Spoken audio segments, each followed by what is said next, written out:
আচ্ছা আপু বলেন তো, মেয়েরা কোন জিনিসটা ছোট হলে কষ্ট পায়, বড় হলে আরাম পায়? ছি, এরকম প্রশ্ন হইলো? হ্যাঁ, আপনি ভালো প্রশ্ন করেন। একটু ভাবেন ভাবেন, প্রশ্ন ভালো। ছোট হলে তো কষ্ট পাবে, তাই না? আর বড় হলে তো মজা খালি যাবে আর আসবে। তাই অবশ্যই। আপু কি মনে করেন? এটাই এটাই। এই জিনিসটা কি?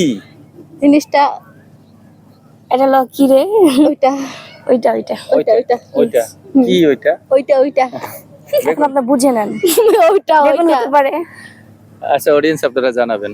আচ্ছা আপু বলেন তো, মেয়েরা বিয়ের পরে মোটা হয়ে যায়, এটার কারণটা কি? বলো। কারণ কি আবার, বিয়ের পরে বেশি বেশি ভিটামিন সি দেয় জামাই বউকে, এই জন্য আর কি শক্তি মানে মোটা হয়ে যায় ভিটামিন সি পেয়ে। মানে ভিটামিন সিটা কি, মানে কোনো মানে ঔষধ? যায় একজন। এই জন্য মোটা হয়? জি।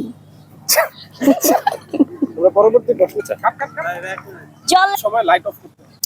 আচ্ছা আপু বলেন তো, কোন কাজ করার সময় লাইট অফ করতে হয়?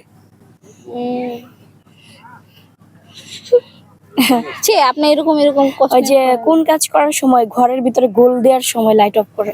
গোল দেয় কেমনে, বুঝি নাই। গোল দেয় কেমন? এখন চলেন আপনারা নিয়ে যাই, তাহলে নিয়ে না, যাই না, না, বুঝাই। আমি পারবো না ভাই, আমার ভয় লাগে। দুইজনের লাগে একজনে পারো।